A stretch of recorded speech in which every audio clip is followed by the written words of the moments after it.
사도행전 하면 우리가 흔히 바울이 이방인들에게 선교한 내용이라 그렇게 생각을 합니다. 그런데 실제로는 바울의 복음 증거만 있는 것이 아니라 다른 사람들의 이야기도 새겨져 있습니다. 오늘은 베드로에 대한 이야기를 좀 하려고 합니다. 베드로가 복음을 증거함에 있어서 사도행전 9장에 가니까 뭐라고 말씀을 전하고 있는가 하면, 때에 베드로가 사방으로 두루 행하다가 루다에 사는 성도들에게도 내려갔더라 그럽니다. 이 루다라고 하는 곳이 어딘가 하면 예루살렘이 사실은 서쪽에 있는 지중해로부터 한참 떨어져 있습니다. 대략 한 70km 정도는 되게 떨어져 있는데요. 그 정도 떨어져 있는 거리에서 예루살렘을 출발해서 약 한 40-50km 정도 가면 루다가 나옵니다. 어디를 향해서 가는가 하면 요빠를 향해서 갈 때 그렇다, 그 이야기입니다.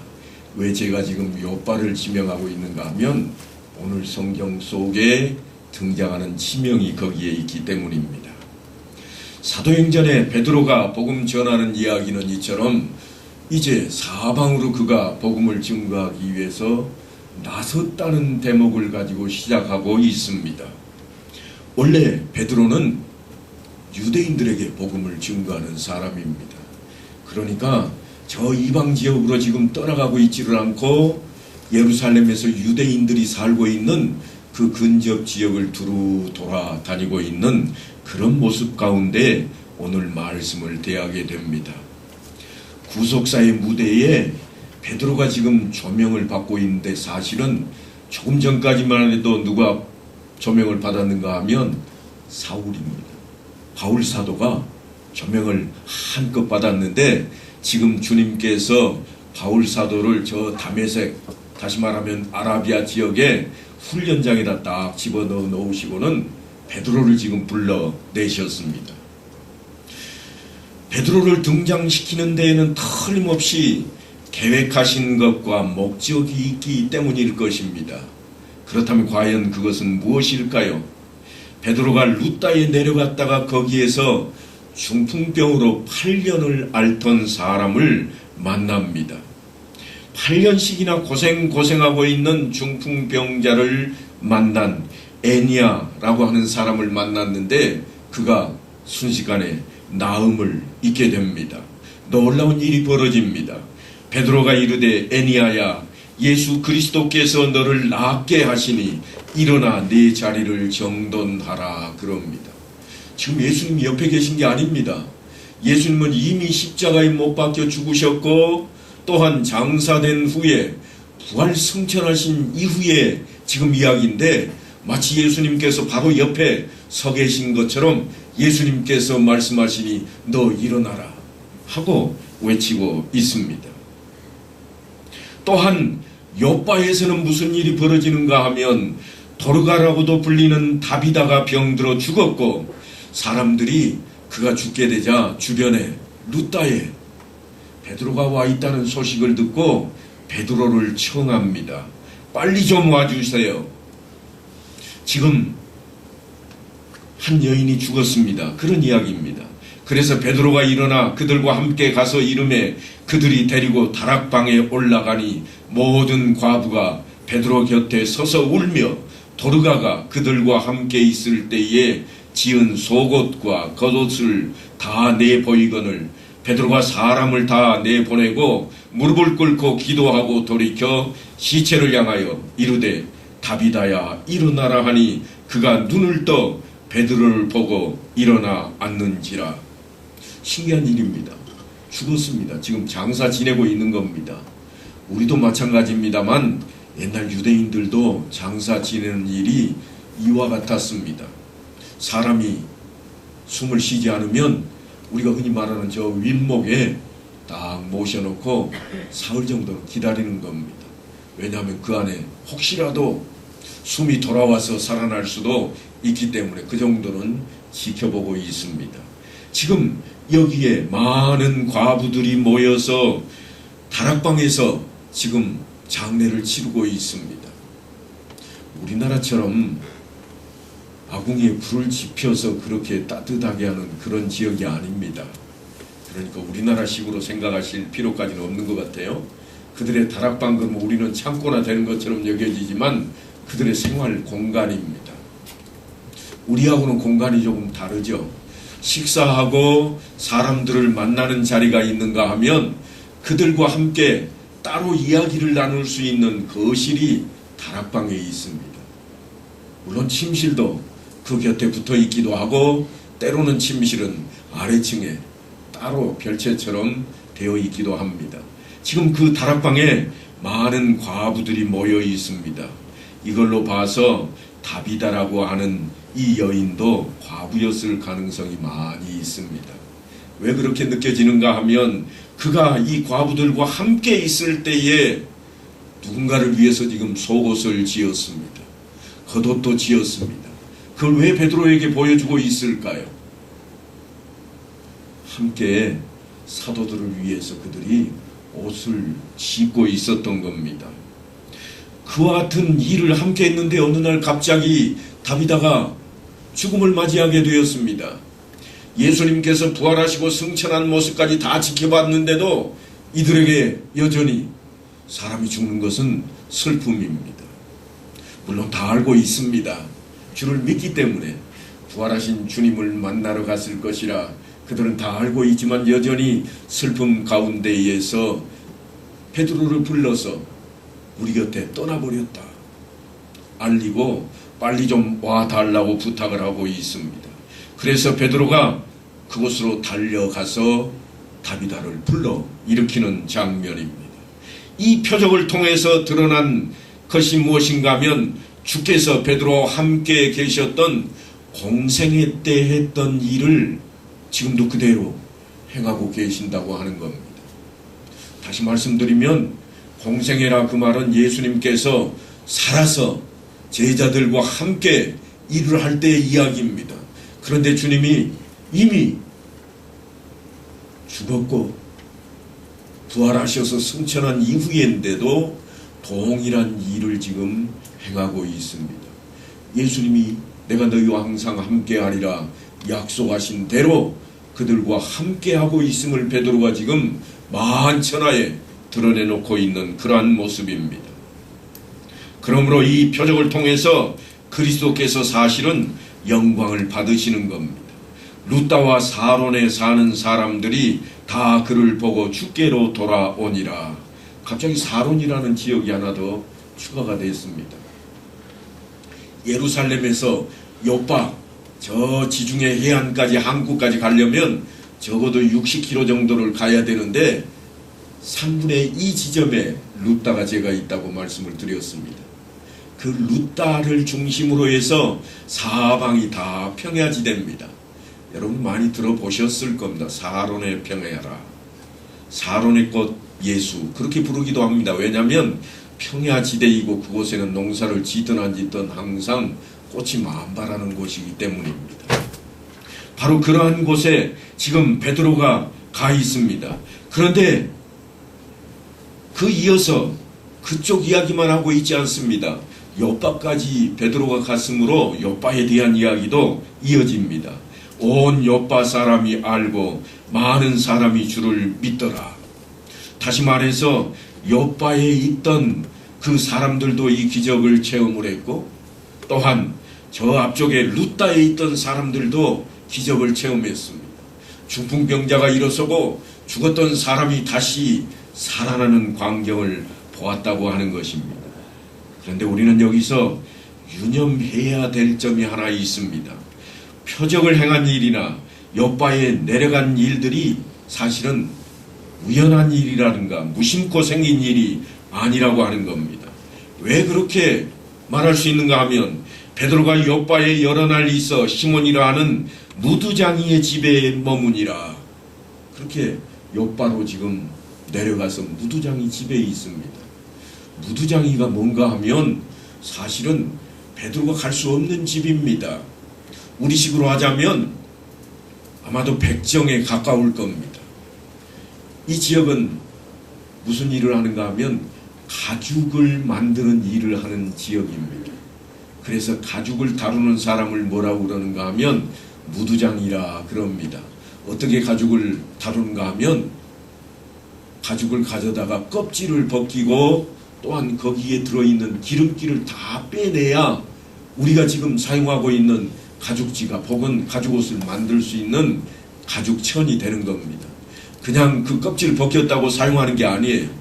물론 때로는 그 털을 그대로 사용하기도 합니다만 대부분의 가죽은 다 털을 벗기고 그 안에 있는 기름기를 싹 빼서 그리고 염색까지 해서 사용하게 하고 있습니다. 그러니까 처음으로 가죽을 가지고 일하는 사람이 누군가 하면 무두장입니다. 그 다음에는 누가 가져가는가 하면 염색하는 사람들이 가져가서 그 가죽을 가져다가 발로 염색 색소 있는 물에 넣어놓고 자꾸 밟아서 꺼내고 또 밟아서 꺼내고 해서 말려서 가죽을 만들어냅니다. 바로 그러한 일을 하니까 사실은 이 무두장이는 당대의 천한 사람입니다. 유대인들에게 사람 취급을 받지 못하는 사람이었습니다. 마치 우리들에게 백정이 사람 취급을 못 받았던 시절이 있었던 것처럼 이 지역에서도 무두장이는 거룩하지 못한 장소입니다. 왜냐하면 피를 만지고 기름기를 만지고 있습니다. 생명이 끝나간 그 즉석에서 가죽을 가져다가 처참하게 그 가죽을 가공하는, 칼을 들고 가공하는 그러한 사람들입니다. 그런데 그곳에 지금 누가 머물고 있는가 하면 베드로가 머물고 있습니다. 베드로는 거룩한 곳이 아니면 자기가 절대로 들어갈 수 없는 자라 본인이 그렇게 이야기할 정도인데 지금 그래도 유대인이라고 가장 천민 같은 무두장이의 집에 들어가서 유숙을 하고 있습니다. 그리고 고넬료에게 하나님께서 사자를 보내십니다. 그 이야기가 잠시 후면 나올 건데요. 고넬료에게 네가 지금 사람들을 요바에 보내어 베드로라 하는 시몬을 청하라. 그는 무두장이 시몬의 집에 유숙하니 그 집은 해변에 있노라. 바닷가의 집에 왜 바닷가에서 가죽 작업을 하고 있을까요? 기름기를 제거하는 데에는 바닷물 이상 좋은 게 없습니다. 여러분 혹시 두부 만드실 때에 콩을 갈고 콩을 삶아가지고 그 다음에 거기에 뭘 집어넣는가요? 두부를 굳히기 위해서는 간수를 집어넣잖아요. 소금이 들어가면 이게 부피가 어떻게 돼요? 이 많던 게 물이 쭉 빠지면서 얇아지잖아요. 가죽도 마찬가지입니다. 소금기가 적당하게 들어가면 방부제 역할도 하고 우리가 사용할 수 있는 그런 가죽으로 새롭게 그 모습을 드러내게 됩니다. 바로 그 이야기가 오늘 성경에 기록이 되어 있습니다. 그런데 이런 일들이 어떻게 우연하게 일어날 수 있는 일이겠습니까? 성령께서 베드로를 통해서 무엇인가 새롭고도 중대한 일을 하시기로 작정을 하신 겁니다. 그래서 그를 다시 등장시키고 섭리 가운데 진행된 일이 뭔가 하면 10장에 가서 드러날 고넬료 사건입니다. 그러니까 오늘 우리가 읽은 이 9장의 마지막 부분에 대한 이야기는 무엇을 위한 서막인가 하면 뒤쪽에 10장에 있는 이야기를 우리에게 끌어들이기 위해서 지금 예고편으로 들려주고 있는 그런 전주곡과 같다 할 것입니다. 그리고 이어서 10장은 가이사라의 고넬료라 하는 사람이 있으니 이달리아 부대라 하는 군대의 백부장이라 가이사라라고 하는 지명이 또 하나 나왔습니다. 요바라고 하는 해안에 있는 항구 도시가 있는데 그보다 위쪽으로 쭉 더 올라가면 그 유명한 가이사라가 있습니다. 지금 복음 증거가 얼마만큼 빠르게 얼마만큼 멀리 진행될 것인가 하는 이야기를 마치 화살표를 가지고 그려놓으면서 가는 방식으로 우리에게 보여주고 있는 모습입니다. 그리고 이방인 고넬료가 등장하고 요바에 머물고 있던 베드로에게 고넬료가 사람을 보내게 됩니다. 베드로는 여전히 주여 그럴 수 없나이다. 나는 갈 수 없습니다. 하나님께서 깨끗하게 하신 것을 네가 속되다 하지 말라 하고 천사가 이야기해 주는데도 베드로가 끝까지 나는 지금까지 거룩하게 지켜왔습니다. 그래서 하나님께서 특별한 환상을 더 보여줍니다. 보자기 안에 뭔가 들어있는 것을 끌어내려서 베드로 눈앞에 펼쳐놓게 됩니다. 이런 특별한 환상을 보여주지 아니하셨다면 틀림없이 베드로는 고넬료를 향해서 떠나지도 않았을 겁니다. 베드로가 본 바 환상이 무슨 뜻인지 속으로 의아해하더니 마침 고넬료가 보낸 사람들이 시몬의 집을 찾아 문 밖에 서서 불러 묻되 베드로라는 시몬이 여기 유숙하느냐 하거늘 베드로가 그 환상에 대하여 생각할 때에 성령께서 그에게 말씀하시되 두 사람이 너를 찾으니 일어나 내려가 의심하지 말고 함께 가라 내가 그들을 보내었느니라 하시니 성령께서 그들을 보냈다고 말씀을 하십니다. 그러니까 베드로를 이방인의 집으로 보내신 분도 사실은 성령이십니다. 루다에 있던 베드로는 욥바로 보내졌고 욥바에 있던 베드로는 다시 가이사라로 지금 보내지고 있습니다. 그러므로 9장의 마지막 이 부분은 10장을 위해 예비하는 부분이라 그렇게 이야기할 수 있다는 이야기입니다. 주 성령께서 베드로를 들어서 중풍병자를 고치고 죽은 자를 살게 하심도 다 고넬료의 집으로 보내기 위한 준비 작업이었습니다. 그토록 고넬료 사건은 기독교의 역사에 있어서 아주 중대한 전기가 되는 그런 사건입니다. 8장에서 유대와 사마리아를 화해하게 하셨던 성령께서 10장에서는 유대와 이방을 하나로 만들어 가실 것입니다. 이처럼 고넬료의 회심은 한 가정의 문제가 결코 아니라 이방인에게도 구원의 문을 열어놓으셨다고 하는 상징적인 의미가 담겨 있습니다. 바로 그 일이 있었기에 오늘날 우리가 예수를 믿고 하나님께 예배를 드리는 자리에 함께하고 있는 것입니다. 그토록 고넬료 사건은 기독교사에 있어서 아주 중대한 사건이었습니다. 이 점은 후에 그들이 이 말을 듣고 잠잠하여 하나님께 영광을 돌려 이르되 그러면 하나님께서 이방인에게도 생명 얻는 회개를 주셨도다 하고 유대인들이 스스로 고백하게 만드는 그런 자리가 됩니다. 예루살렘에 있는 교회에 떠들썩하게 문제가 생겨버렸습니다. 왜냐하면 지금까지는 자기들만 선택을 받았고 자기들만 구원을 얻을 것이라 그렇게 여겨왔습니다. 그리고 베드로도 그렇게 생각해 왔습니다. 아니 온 제자들이 다 그랬습니다. 그런데 느닷없이 바울이라고 하는 사람이 나타나더니 주님께로부터 나도 사도라 칭함을 받았노라 하고 외치고 그리고는 그들 보는 앞에서 이방인들에게 성령이 임하는 모습이 눈 깜짝할 사이에 이곳저곳에서 일어납니다. 그리고 베드로가 심지어는 그 자리까지 가서 지금 직접 목도를 하고 있습니다. 그래서 예루살렘에서 막 떠들썩하니 서로 옥신각신할 때 베드로가 그들 앞에 나타나서 뭐라고 그러는가 하면 그런즉 하나님이 우리가 주 예수 그리스도를 믿을 때에 주신 것과 같은 선물을 저희에게도 주셨으니 내가 누구간데 하나님을 능히 맡겠느냐. 야, 그 일 하나님이 하신 일이더라. 내가 직접 봤다. 왜냐하면 사도 중에 사도입니다. 수제자인 베드로가 그렇게 지금 외치고 있습니다. 우리는 바울을 이방인의 사도라 그렇게 부릅니다. 그런데요, 성령께서 최초로 이방인들에게 말씀을 전하게 했던 사도는 누군가 하면 바울이 아니라 베드로였습니다. 물론 빌립 집사가 더 앞서 사마리아 지역에서 행하긴 했습니다만 거기는 사도는 아니니까요. 사도들 중에는 베드로가 가장 먼저 이방인들을 만나고 이방인들에게 복음을 증거했습니다.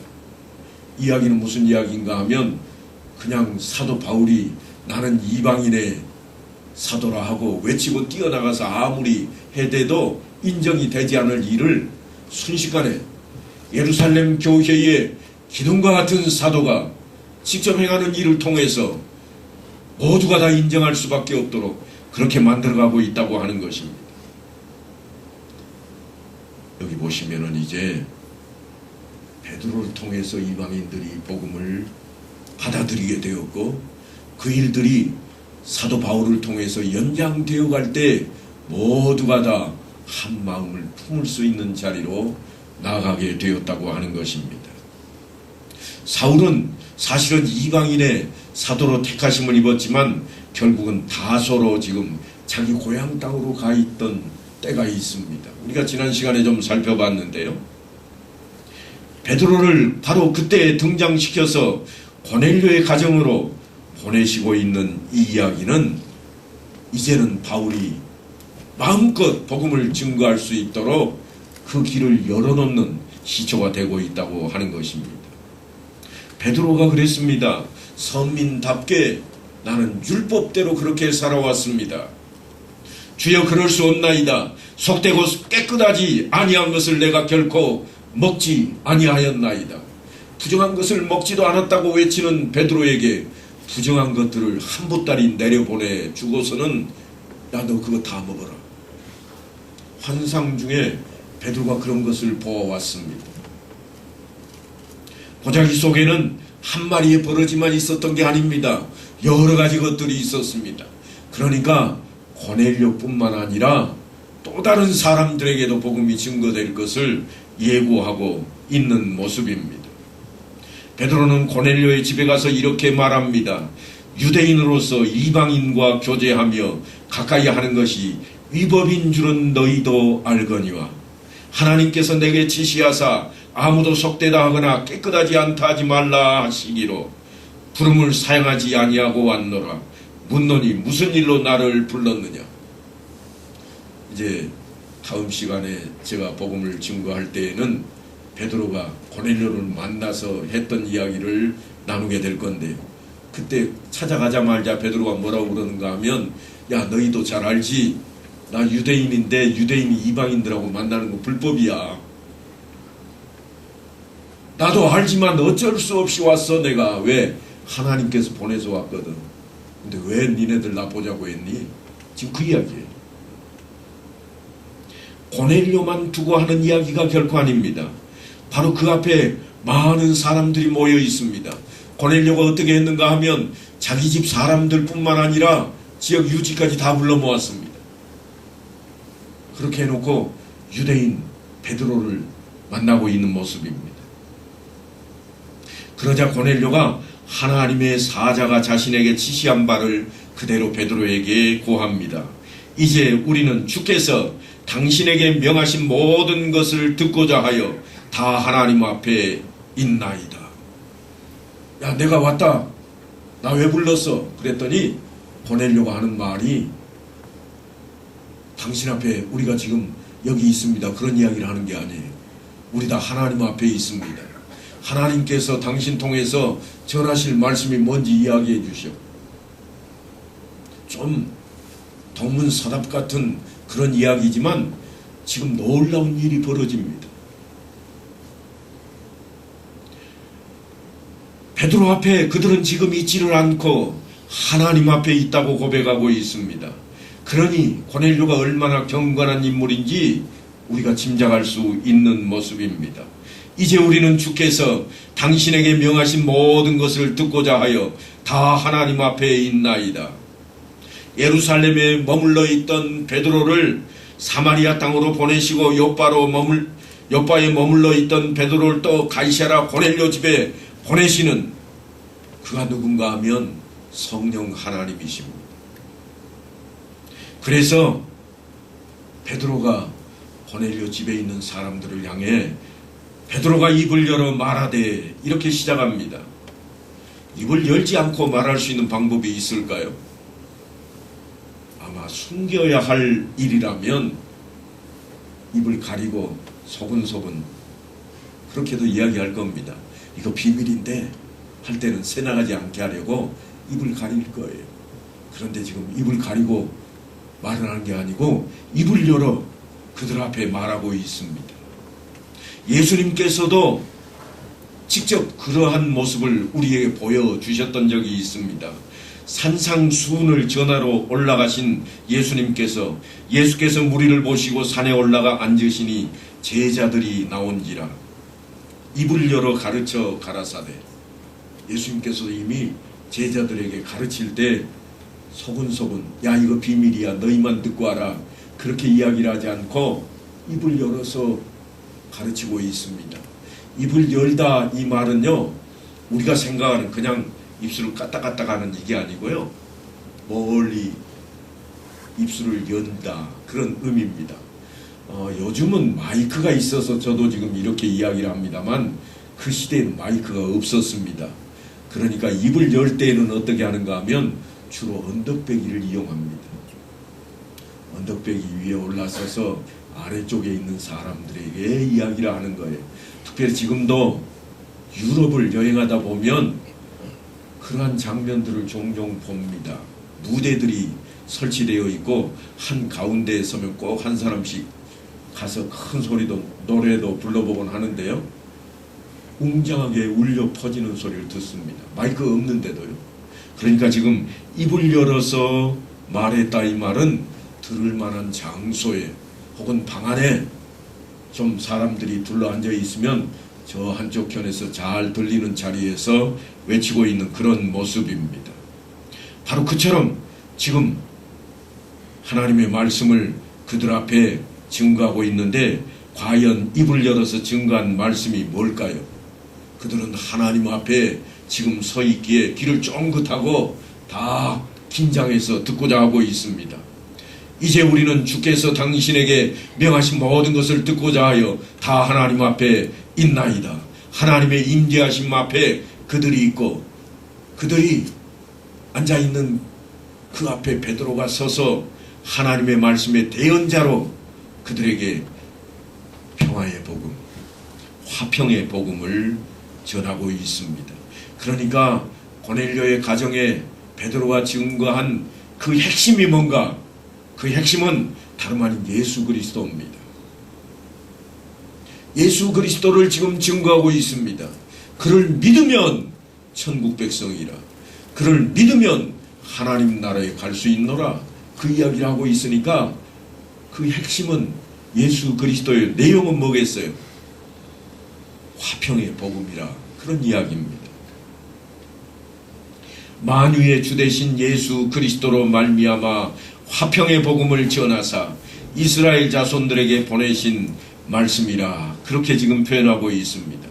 이스라엘 자손들에게 보내신 말씀. 좀 앞뒤가 안 맞는 것 같지 않습니까? 고넬료는 이방인인데 이방인에게 지금 베드로가 말씀을 전하는데 누구에게 전할 말씀을 전하고 있는가 하면 이스라엘 백성들, 유대인들에게 전할 말씀을 지금 전하고 있습니다. 그래서 지금부터는 유대인 따로 이방인 따로가 아니다. 지금부터는 다 하나다. 그거를 지금 밝히 우리 앞에 드러내고 있는 것입니다. 그 화평의 복음이 어떻게 시작되는가 하면 그는 우리의 화평이신지라 둘로 하나를 만드사 원수된 것 중 곧 중간에 막힌 담을 자기 육체로 헐어내셨노라. 원수되었던 것을 화평하게 만들었다. 어떻게 했는가? 자기 몸으로 육체로 그렇게 했다. 지금 십자가 사건을 그들 앞에 그렇게 설명하고 있습니다.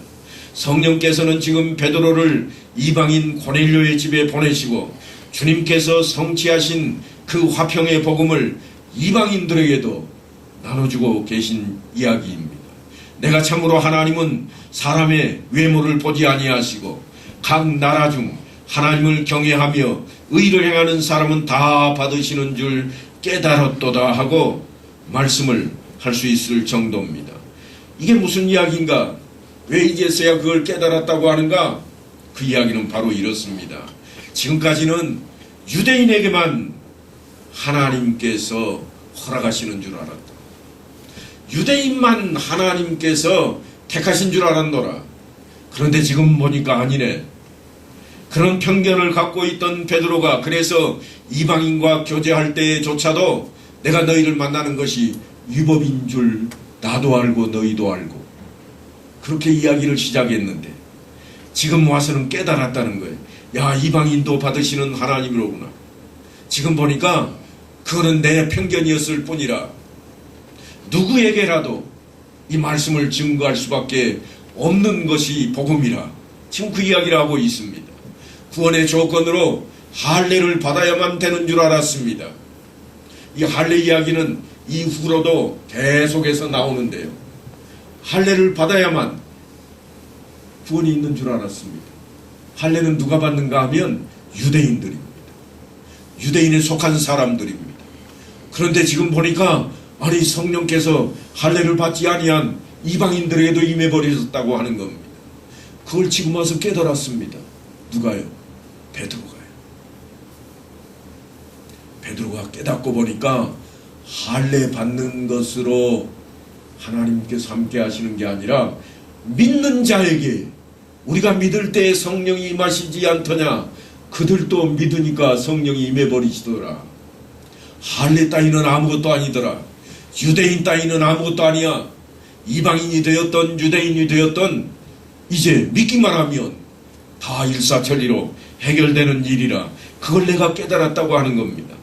그래서 사도 바울은요 사실은 많이 배운 사람이라고 좀 고상하게 이야기합니다. 뭐라고 이야기하는가 하면 이는 이 둘로 자기 안에서 한 새 사람을 지어 화평하게 하시고 사도 바울은 뭐라고 하는가 하면 새 사람이라 그럽니다. 지금 베드로는 나는 유대인이요 너희는 이방인이라 그렇게 말하는데 사도 바울이 나중에 가서 뭐라고 그러는가 하면 유대인 이방인 할 것 없이 다 새 사람이라. 예수를 믿는 자는 누구라도 다 새 사람이라 그런 표현을 쓰고 있습니다. 그러니까 새로운 백성들인 그리스도인이 되었다고 하는 이야기입니다. 그것이 가능하게 된 것은 오직 예수 그리스도로 말미암은 화평의 복음입니다. 화평의 복음의 가장 중요한 내용이 뭔가 하면 그를 믿는 자마다 멸망하지 않는다고 하는 겁니다. 유대인이냐 이방인이냐 따지지를 않고 그를 믿는 자마다 믿기만 하면 그렇게 된다고 했으니까 할례 받는 것이 문제가 되지 않습니다. 유대인 혈통을 타고 태어나는 것이 문제가 되지 않습니다. 오직 예수 그리스도의 피로 말미암아 죄사함을 받은 자 그것을 믿는 자마다 하나님의 백성이 된다고 하는 겁니다. 베드로가 이방인의 가정에 보냄을 받아서 증거한 복음은 다름 아닌 주 대신 예수 그리스도로 말미암아 화평의 복음을 전했다고 하는 것입니다. 그 화평의 복음을 예수 그리스도로 말미암아 전하게 되었는데 전한 내용이 무엇인가 하면 그를 믿기만 하며 조금 성경에는 어렵게 기록이 되어 있지만 우리식으로 쉽게 이야기하자면 그를 믿기만 하면 그러니까 복음이죠. 믿기만 하면 된다는 데 지금까지는 유대인이 되어야 되고 그러니까 혈통을 타고 태어났어야 되고 할례도 받아야 되고 혹시 아닐지라도 유대인 가정에 들어와서 그들이 하고 있는 것을 다 그대로 지켜내야 그래야 하나님께서 허락한 택한 민족이라 말할 수 있었는데 이제 와서 갑자기 바뀌었습니다. 선지자들도 그것을 미리 증거했다고 이야기를 합니다. 어떻게 증거했는가 하면 그에 대하여 모든 선지자도 증언하되 그를 믿는 사람들이 다 그의 이름을 힘입어 죄사함을 받는다 하였느니라. 그러니까 지금 처음 있는 일이 아닙니다. 예전에도 그 이야기가 다 있었다는 거예요. 예전에도. 그런데 지금까지 알고 있기로는 우리만 된다고 알고 있었다. 이게 베드로의 고백입니다. 베드로가 이야기까지 하다가 갑자기 설교를 멈추게 됩니다. 더 뒤에 할 얘기가 많이 있는데 갑자기 예수를 믿으면 천국 백성이야. 거기까지 말하고는 딱 그쳤습니다. 왠가 하면 이제 우리는 주께서 당신에게 명하신 모든 것을 듣고자 하여 다 하나님 앞에 있나이다 한 그들 앞에 지금 베드로가 그 이야기를 쭉 해나가다가 갑자기 멈춘 이유가 뭔가 하면 성령이 임해버렸기 때문입니다. 한참 설명하고 있는데 거기에 모인 모든 사람들에게 성령이 임하셨습니다. 더 이상 설명할 필요가 없습니다. 성령께서 그들에게 임해버렸습니다. 그래서 베드로의 설교는 거기서 멈추게 됩니다. 성령께서 유대인과 이방인들 사이를 화평하게 하시는 사건을 베드로가 직접 눈으로 보았습니다. 성령이 임하시는 것을 보았습니다. 지금까지는 긴가민가 했습니다. 자기를 보내실 때도 억지로 갔습니다. 말씀을 전할 때에도 그저 하나님께서 보내셔서 그 이야기 듣겠다고 하니 그래 지금부터 설명하마. 예수 그리스도에 대해서 이야기를 하다가 말고 갑자기 성령이 임하시는 모습을 베드로가 직접 보게 됩니다. 더 이상 설명이 필요 없습니다. 결론적인 기록은 13장에 가면 바울 사도가 이렇게 기록합니다. 형제들아 너희가 알 것은 이 사람을 힘입어 죄사함을 너희에게 전하는 이것이며. 복음이 뭐냐? 복음은 다른 거 아니다. 너희가 알고 있는 것처럼 이 사람을 힘입어 예수를 힘입어 죄사함을 너희가 받은 그것을 전하는 것이라. 예수 믿기만 하면 천국 백성이라고 하는 사실이라고 하는 겁니다. 그리고 그 뒤에 뭐라고 이야기를 전하고 있는가 하면 모세의 율법으로 너희가 의롭다 하심을 얻지 못하던 모든 일에도 이 사람을 힘입어 믿는 자마다 의롭다 하심을 얻는 이것이라.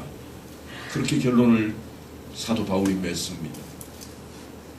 이것은 유대인들 뿐만 아니라 이방인들에게도 놀라운 소식입니다. 유대인들도 율법을 지키기만 하면 자기들은 구원을 받는 줄 알았습니다. 그래서 율법을 열심히 지켰습니다. 아니 혈통으로 태어난 사람만 선택받은 민족이라 그렇게 생각하고 율법을 거기다가 지킨 자는 구원을 얻는다 이렇게 생각을 했는데 나중에 보니까 아니라는 겁니다. 죄산뿐만 아니라 의롭다 하심을 누가 받고 있는가 하면 그를 믿는 자들입니다. 모세 율법 가지고도 안 된 일을 이 사람을 믿기만 하면 그 일이 벌어지게 될 것이라. 지금 교회의 표지가 말씀을 바르게 선포했느냐 하는 데 있다고 하는 사실을 우리 앞에 베드로가 펼쳐놓고 있는 내용입니다. 베드로가 어떤 인물입니까? 예수님의 수제자입니다. 베드로가 어떤 인물입니까? 유대인들이 바라볼 때에 예루살렘 교회의 기둥과 같은 사람입니다. 그런데 지금 베드로가 하는 이야기는 뭔가 하면 말씀을 전하는 사람이 멋이 있느냐 아니면 재밌게 전하느냐 거기에 있지 않다는 겁니다. 말씀을 전하는 사람이 예루살렘 교회의 기둥과 같은 사람이어서 이 일이 벌어진 것이냐? 아니라 성령이 임하셨기 때문이라. 그래서 교회가 교회 되기 위해서는 일주일에 적어도 한 번 정도는 이 말씀을 우리가 들어야 되겠다고 하는 겁니다. 그래서 교회마다 하나님의 말씀이 적어도 일주일에 한 번 이상은 선포되고 있는 것입니다. 베드로가 이 말을 할 때에 성령이 말씀 듣는 모든 사람에게 내려오시더라. 이 광경을 보고 베드로와 함께 온 할례받은 신자들이 할례받은 사람들이 그 광경을 보았습니다. 베드로 혼자 본 게 아닙니다. 그들이 보고 놀랬어야 됩니다. 어떻게 놀랬어야 될까요? 한 번도 못 본 것을 봤잖아요. 뭘 봤는가 하면 이방인들도 성령 부어주심이 있다고 하는 것을 보았습니다. 그런데 그들은 사실은 먼저 놀래야 할 일이 있습니다. 그게 뭔가 하면 이 말을 할 때, 다시 말해서 화평의 복음을 전할 때 그들은 놀랬어야 됩니다. 이방인에게도 예수를 믿기만 하면 구원이 있다. 하는 이야기를 할 때 유대인들은, 할례받은 사람들은 놀랐어야 됩니다. 그런데 그때는 아무도 놀라지 않았습니다. 베드로가 그 말을 하고 있는데도 놀랍게 여기지도 않았습니다. 그저 고넬료 가정 이방인들만 우리도 구원을 얻는다니 하고 놀라고 있습니다. 그러다가 성령이 임하는 모습을 딱 보자마자 깜짝 놀랍니다. 세상에, 이방인한테도 성령이 임하시네. 그래서 베드로가 하는 이야기입니다. 이 사람들이 우리와 같이 성령을 받았으니 누가 능히 물로 세례 베품을, 그 말이요. 그리고는 세례를 베풀어 버립니다. 지금까지는 그럴 수 없다고 여겼습니다.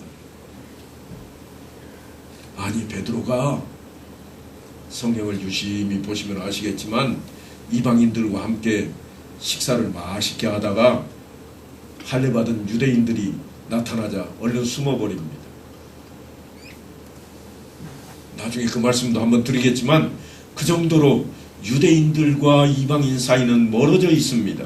그런데 지금 고넬료라고 하는 이 사건 하나 때문에 사실은 하나님께서 그들에게 보여주시는 것들이 놀라운 부분들입니다. 그래서 할례받은 자들이 할례받지 않은 사람들에게 무슨 구원이 있냐고 그렇게 외칠 때에 베드로가 이렇게 답변을 합니다. 그런즉 하나님이 우리가 주 예수 그리스도를 믿을 때에 주신 것과 같은 선물을 그들에게도 주셨으니 내가 누구이기에 하나님을 능히 맡겠느냐. 이방인인 고넬료도 세례받기에 충분하다고 하는 것입니다. 옛사람은 죽고 성령으로 말미암아 새 사람을 입었으니 이제 그는 화목의 인물이 되었습니다. 하나님께서는 우리에게 사도 바울을 통해서 우리가 그리스도를 대신하여 사신이 되어 하나님이 우리를 통하여 너희를 구원하시는 것 같이 그리스도를 대신하여 간청하노니 너희는 하나님과 화목하라, 이 말씀을 주셨다고 하는 사실을 기억해야만 할 것입니다. 성령께서는 늘 우리와 함께 하십니다. 우리가 복음을 증거할 때마다 함께 하실 것입니다.